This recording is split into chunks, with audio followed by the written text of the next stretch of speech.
Yo, what's going on, YouTube, and welcome back to Goal Line Hockey. It's your boy Kevin Forte, and today we are going to be recapping the first three games of the series between the Carolina Hurricanes and the New York Rangers.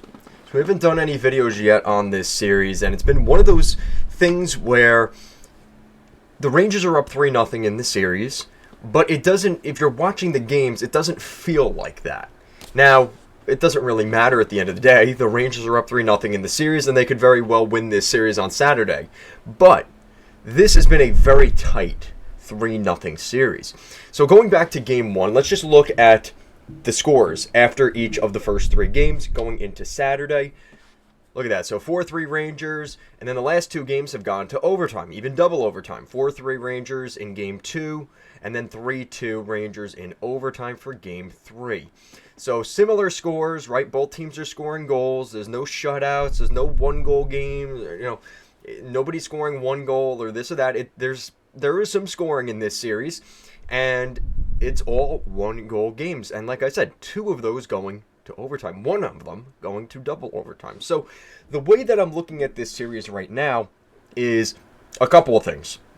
The first thing is, which was a concern for the Hurricanes going into the series, was I really don't think they played well in Game 1. And my concern going over from the Islanders series, I think that kind of translated into Game 1, is I think the Hurricanes kind of felt lackadaisical. I think in that first game, they let that one get away from them, and they never were, they put up a respectable fight to still keep it a one-goal game at the end of the day, but the game just sort of, they didn't really get going early, and the Rangers jumped on them, right? They scored, 3 goals in the first period of that game, and that really set the tone for the series. And even though that ended up being a one-goal game, the Hurricanes ended up scoring 3 goals in that game, you still felt like if they had shown up for that first period and played that way through the rest of the game, maybe the Hurricanes would have been up in this series. Who knows, right? It could have been a totally different narrative, a totally different story for this series right now, but they didn't.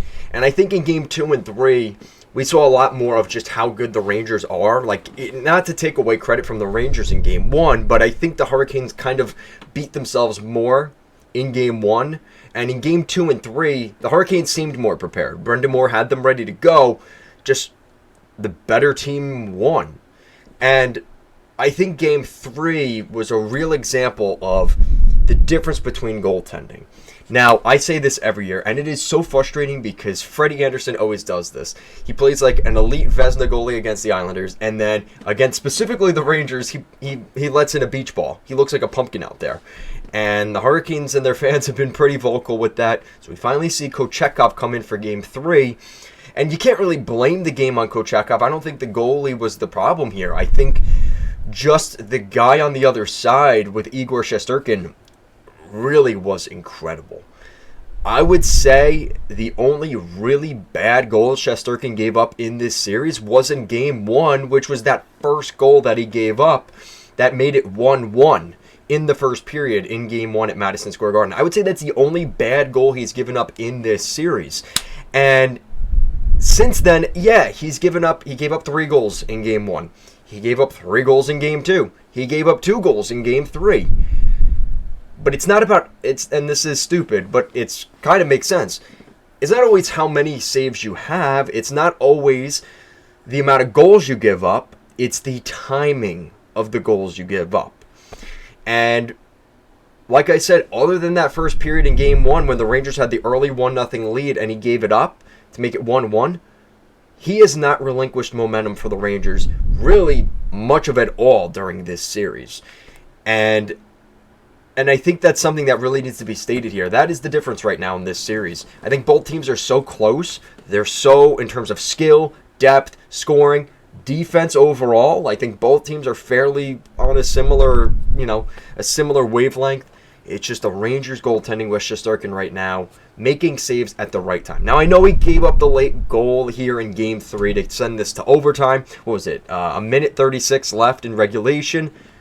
That's not all on Shesterkin. And that was a beautiful deflection and kind of an unlucky bounce for the Rangers. I know they wanted to call that for because his stick broke, but the action of the stick breaking happened when the deflection happened. So that's not a penalty. That's not a... He's allowed to hold the stick until it breaks. And just an unfortunate situation. But the Rangers countered with an impressive goal by Panarin. At first, it looked like kind of a squeaky goal. Like, yeah, Kochetkov should have had that. You look at the way that Panarin deflected that pass... I mean, no goaltender is making that save 95% of the time. Maybe 5% from positioning and just basically being in the right place at the right time. Other than that, literally went right under his arm. It bounced around like a ping pong on both sides of his elbow, right? Up and down and in. I mean, you can't really blame him for that. So you can't really blame Kochetkov for this one. Anderson would have gave up that goal just as much as Kochetkov did. But there were some lapses where the Rangers' offense just opportunistic to the highest degree. And that really affected this series. And I think the Rangers won this series in this game. That really tells the story here. Like I said, they were down 1-0 early in this game. Gensel has his 4th of the playoffs. I think the Hurricanes would love to have him back, but I just don't think they're going to have the money to do that. Kreider gets his 4th of the playoffs, so it's tied at 1 in the second period. Third period, a little over 6 minutes into the third period, Alexis Lafreniere, who didn't do much in the first round, he's playing well in the second round. I think that's his 3rd goal of this series. Andrei Svechnikov ties it again. I think it was 96 seconds left in regulation. They tie the game, and of course Panarin, his 4th of the postseason, another overtime winner for Panarin. Remember last year against the Penguins, right? Or 2 years ago against the Penguins, he got the overtime winner to clinch that series. He basically clinched the series in this one in Game 3. I mean, nothing is guaranteed. The Hurricanes really played well in this game. I'll just show you, ring off some stats in Game 3. Shots on goal, 47 for the Hurricanes, 25 for the Rangers. Face-off percentage, Carolina won 39 of the 64 face-offs. That was a problem in the first round against the Islanders. They struggled in the face-off circle. Really cleaned that up. 61% compared to the Rangers' 39. So that's pretty good. Power play, the Rangers had 4 power plays in this game. You would think they would score one. Held off the score sheet. So that that penalty kill for the Hurricanes came up big. But again, the inability to score on the power play for the Hurricanes comes back to bite them in the butt. 0 for 5 on their own power play. So it's good that you held the Rangers off the power play, but you didn't score any yourself, and you had one more power play. Not going to cut it. Overall, the breakdown of this game it's incredible how much the Rangers got outplayed in terms of shots, but we know that's how Brendan Moore's teams are. That's why everyone kept saying, I remember in the Islanders series, it was that one game they had 100 shot attempts. Yeah, but they were shooting from literally everywhere. That's what happened in this series too, right? They have 17 shots against the Rangers 7. 20 shots in the second period to the Rangers 11. And then the third period, 9 shots to 6, all in favor of Carolina. So at the end of the day, right, overtime, 1 shot apiece, the Rangers got the one that mattered, the one that ended the hockey game. And that's kind of how small the margins have been in this series overall. This game deserved to go to overtime. This game deserved to be a 1-goal game. The Hurricanes are playing their butts off.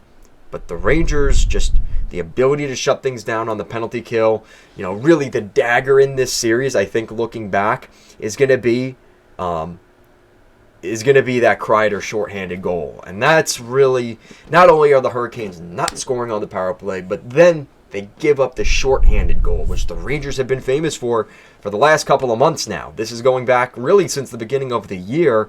The Rangers are just on special teams. As I talked about it, I kind of criticized the Rangers for this. Their special teams isn't going to help you in the playoffs.